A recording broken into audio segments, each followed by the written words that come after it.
Bismillahirrahmanirrahim. Assalamualaikum warahmatullahi wabarakatuh. Hai anak-anak kelas 10, apa kabarnya?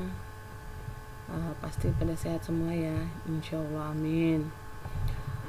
Baik, kita masuk ke pelajaran sejarah Indonesia. Lalu kita akan membahas tentang kerajaan-kerajaan Islam di Sulawesi.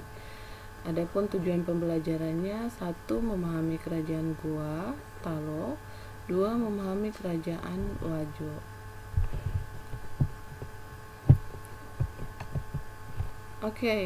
Pertama kita bahas dulu kerajaan Goa Talo. Kerajaan Goa dan Talo ini merupakan kerajaan yang berbeda, ya. Dua kerajaan Goa dan Talo ini kerajaan yang berbeda berarti ya. Nah, lihat ini penjelasannya. Kerajaan Goa Talo atau ada juga yang menulis Goa dan Talo adalah kerajaan yang berdiri pada tahun 1605, tepatnya di Provinsi Sulawesi Selatan. Pada awalnya dua kerajaan ini berdiri sendiri, dipimpin masing-masing oleh Daeng Marabia yang memimpin kerajaan Goa dan Karaeng Montaya memimpin kerajaan Talo. Jadi kerajaan Goa dan Talo ini merupakan kerajaan yang terpisah tadinya, ya. Lalu masuk ke kehidupan politik kerajaan Goa Talo. Raja kerajaan Goa Talo mulai awal berdiri sampai yang terakhir terkenal gigih melawan VOC. Masih ingat dengan VOC? Ya, diingat ya, VOC itu apa? VOC atau Belanda, sehingga VOC melakukan taktik politik adu domba antara Arum Palaka, bangsawan dari Bone, dengan kerajaan Goa Talo. Kerajaan Goa Talo atau Makassar mengalami kekalahan dan harus menandatangani perjanjian. Kerajaan Goa ini mengalami kekalahan lalu menandatangani perjanjian. Perjanjian tersebut berisi ada 4 poin perjanjian tersebut. Yang pertama, 1. VOC mendapatkan hak monopoli dagang di Makassar. Ya, bisa kalian catat ya, ingat baik-baik tuh. 1. VOC mendapatkan hak monopoli dagang di Makassar. 2. Belanda bisa mendirikan benteng di Makassar bernama Rotterdam. Yang kedua ini Belanda bisa mendirikan benteng di Makassar, yaitu namanya Rotterdam. Lalu yang ketiga, kota Makassar melepas Bone dan pulau di luar Makassar. Lalu yang keempat, Arum Palaka diakui menjadi Raja Bone. Itu 4 poin ini sangat tidak menguntungkan kerajaan Goa dalam penandatanganan perjanjian tersebut. Makanya kerajaan Goa langsung mengalami perubahan gitu. Langsung ke kehidupan ekonomi Goa Talo.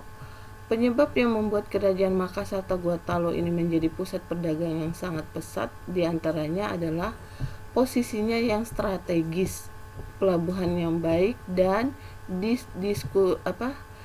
dikuasainya Malaka ke tengah Portugis pada tahun 1511 dan menyebabkan banyak pedagang seperti dari Portugis, Inggris juga Denmark pindah ke Indonesia bagian timur. Jadi mereka tadinya di bagian barat, langsung mereka pindah ke bagian timur. Perpindahannya orang-orang Portugis, orang-orang Inggris atau Denmark ini ke bagian timur karena ada peluang dagang yang luar biasa di Goa Talo tersebut. Kemajuan perdagangan di Goa Talo tersebut dipengaruhi adanya hukum dagang. Hukum dagangnya itu yang bernama itu Ade Lomping Bicarana Pabuaya. Ini hukum dagang yang dibuat oleh kerajaan Goa Talo. Jadi hukum dagang ini membuat perdagangan ataupun pesatnya ekonomi Goa Talo menjadi lebih pesat lagi karena ada hukum dagang tersebut. Lanjut ke kehidupan budaya kerajaan Goa Talo. Masyarakat di kerajaan Gotalo ini selain kuat dalam berpegang teguh dengan ajaran agama Islam, mereka juga berpegang pada norma adat yang disebut pangandakang dan dianggap sakral juga dipatuhi. Panandaka ini adalah norma-norma masyarakat di Gotalo yang berdasarkan hukum Islam. Ya, ingat, Panandaka itu adalah norma-norma adat masyarakat yang berdasarkan hukum Islam.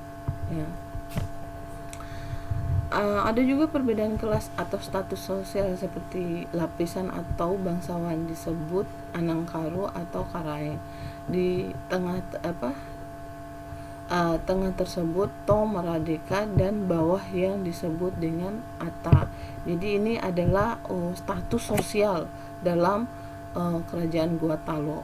Tuh, ada kelas atau status sosial lapisan atau bangsawan. Kalau untuk bangsawannya disebut Anangkarung atau Karaeng. Kalau untuk di tengahnya disebut Tom Maradeka. Lalu yang di bawahnya disebutnya dengan Ata. Kalangan lapis bawah itu disebut dengan Ata. Masuk ke sistem pemerintahan kerajaan Gotalo. Pejabat yang memegang pemerintahan dipegang oleh raja atau sultan. Jadi yang memegang pemerintahan itu raja dan sultan.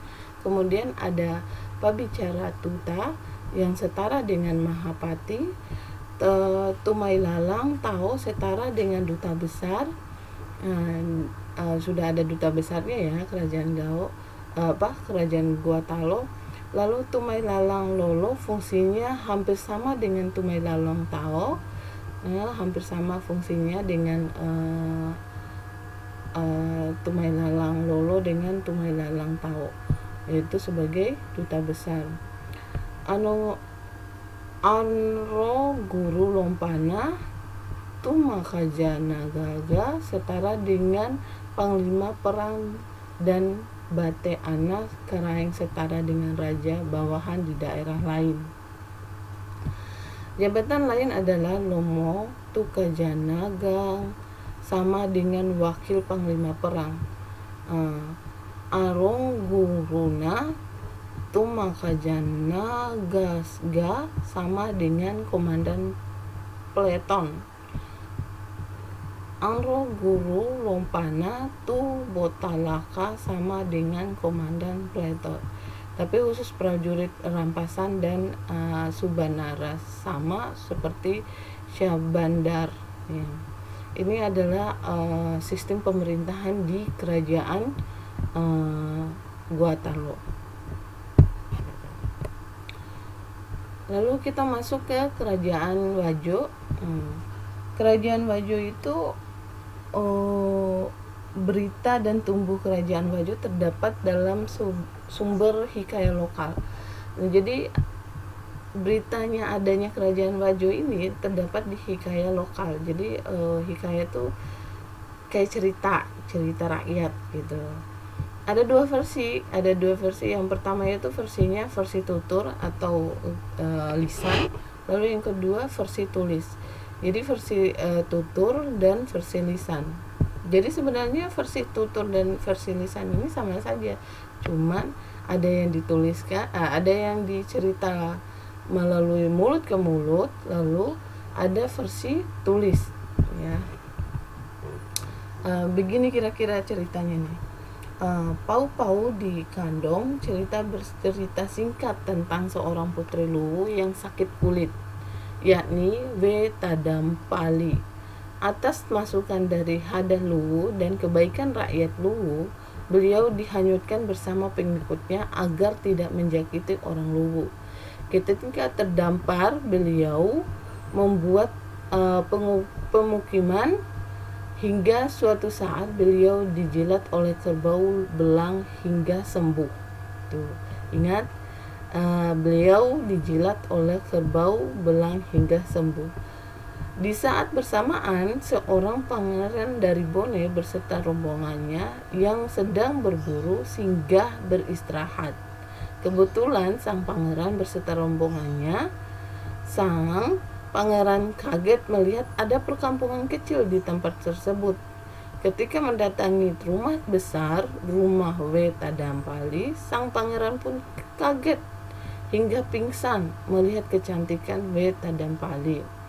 Pulang ke Bone, sang pangeran meminta pada ayahandanya, sang raja, agar segera dinikahkan.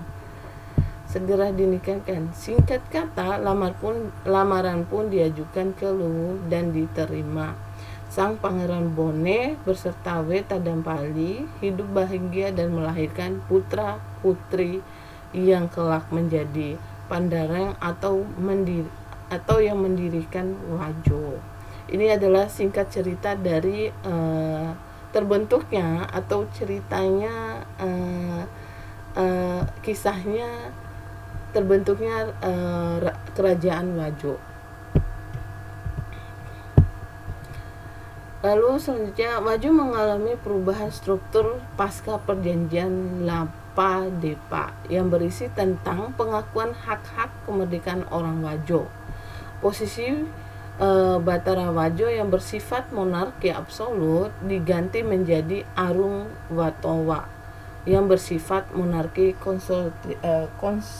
konstitusional. Masa keemasan Wajo adalah pada pemerintahan Lata Dampare Puang Rimagalatung. Wajo menjadi anggota persekutuan Talumpacoe sebagai saudara tengah bersama Bone, sebagian saudara tua dari Sopeng, dan sebagai saudara bungsu. Ini ada sekilas penjelasan dari kerajaan Wajo.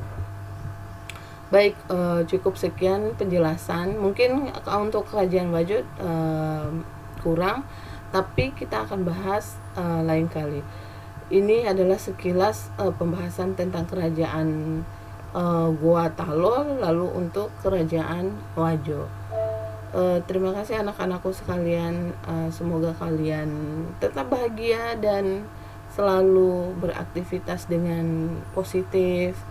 Tetap melakukan kegiatan-kegiatan yang seperti yang di sekolah, sholat duhanya jangan ditinggalkan, lalu baca Asmaul Husnanya, terus murotal juga ya, yang ditinggalkan. Baik, assalamualaikum warahmatullahi wabarakatuh.